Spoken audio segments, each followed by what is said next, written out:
Your brain is a masterful storyteller that constantly invents meaning where none exists.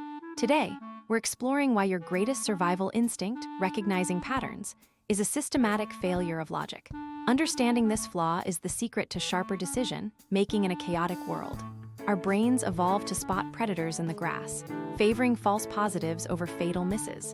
This evolutionary shortcut, called apophenia, forces us to see shapes in clouds or faces in electrical outlets, while harmless in nature. This bias causes us to mistake random noise for meaningful trends in finance and social behavior. Worse yet is the gambler's fallacy, where we believe past events dictate future outcomes. If a coin lands on heads 5 times, your brain screams that tails is due, even though the odds remain exactly 50-50. We treat independent occurrences connected narratives, blinded by our desire for a predictable universe.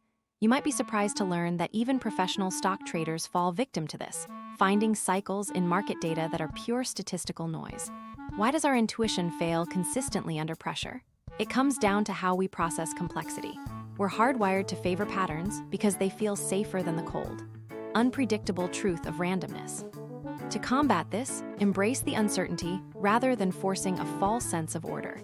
If you found this insight into human psychology valuable, and leave a comment sharing a time you spotted a pattern that wasn't there.